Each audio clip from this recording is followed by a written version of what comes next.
Reprendre. Alléluia.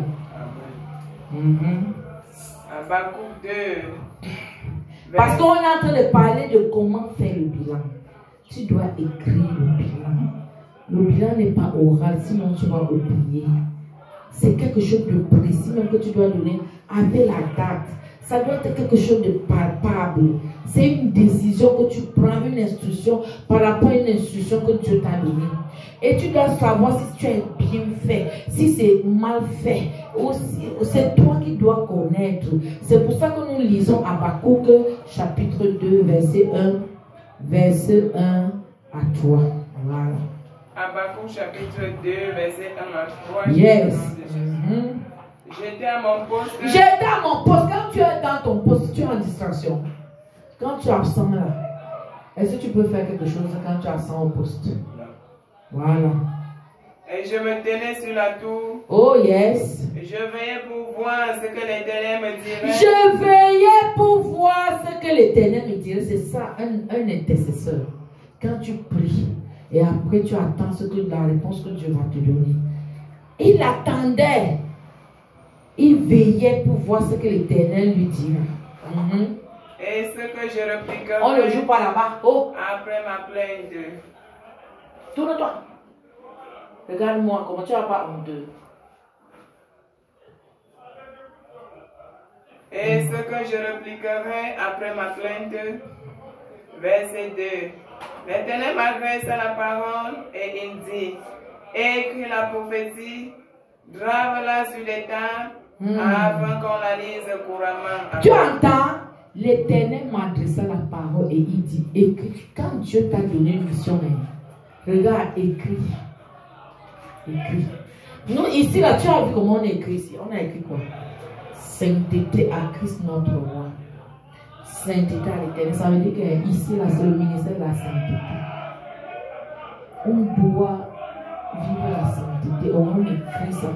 Ça nous rappelle toujours. Hein? Écris la prophétie, grave-la sur des tables. Quand Dieu avait donné les 10 commandements à Moïse, il avait gravé ça sur les pierres.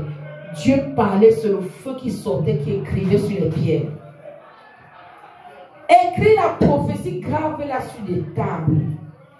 Le table, c'est quoi? C'est le bois. La table, c'est en bois. Comme le tableau, c'est en bois.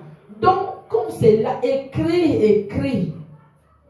Et quand c'est écrit, tu vas toujours venir, tu vas lire. Ça va te rappeler que est-ce que tu as déjà fait. Afin qu'on la lise couramment, que toi tu lises que il a fait ci, j'ai déjà fait ça. Verset 3. Verset 3. Yes. Car c'est une prophétie dont le temps est déjà fixé. Oh yes. Elle marche vers son terme et elle ne mentira pas. Si elle tarde, attends-la, car elle s'accomplira certainement. Quand Dieu t'a donné une prophétie, tu es prophète. Dieu t'a dit que tu es prophète. Dieu t'a dit que tu es prophète. Un jour, tu vas commencer à exercer ton ministère de prophète. Tu vas commencer à parler de la part de Dieu. Dieu va commencer à t'ouvrir les yeux pour voir. Et ça va arriver. C'est pour ça que Dieu dit que car c'est une prophétie dont le temps est déjà fixé, elle marche vers son terme.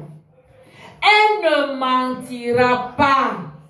Si elle tarde, attends-la. Attends ta prophétie. Attends ta prophétie. Ne crois pas que Dieu a menti. Non. Dieu n'est pas un homme pour mentir, ni un fils de Dieu pour se repentir. Ce qu'il a dit, il le fera. Elle va s'accomplir. Attends-la. Pendant que tu attends, tu es dans la prière. On attend une prophétie dans la prière. Et en faisant ce que Dieu a commandé que tu fasses. Est-ce qu'on se comprend?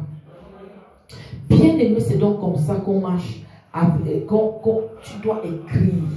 Dieu t'a dit, écris. Alléluia. Regarde Abraham, Dieu l'a appelé quand? Dieu lui a dit qu'il aura un enfant. Il était âgé de quel âge? T'es vieux. Hein? Et quand Dieu lui a dit, le temps s'est encore écoulé, non? Jusqu'à Sarah même ne croyait même pas. Elle a envoyé sa servante chez Abraham. Hein? Elle n'a pas voulu attendre. Elle a envoyé sa servante. Debout, debout, debout. Touchez-le. Touchez-le. Toi, touche-le, non. Oui, c'est le quand vous voyez comment. Lève-toi. Lève-toi. Quand tu es debout, tu vas écouter. Dieu veut que tu écoutes ça pour faire ton bilan. Il faut que ma soeur dorme à 5 heures. Non, attends, bientôt ça finit, bientôt ça finit. Quand il y a la parole, on ne s'assoit, on ne dort pas. Donc, est-ce que tu comprends ça? Dieu veut que tu comprennes, mais le sommeil veut venir pour toi. Reste debout, tu vas suivre. Alléluia. Abraham était âgé en âge, même Elisabeth, mais ils ont eu un enfant. Ils ont cru. Et l'enfant est venu. Alléluia. Bien-aimés, Josué et Caleb. On a envoyé les espions à Jéricho.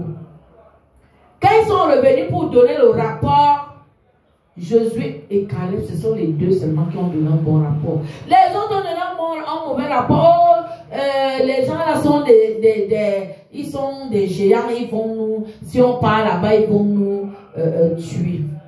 Et le peuple s'est découragé. Ils ont dit à Moïse que vraiment, on était même mieux en Égypte, pardon, ne nous envoie pas.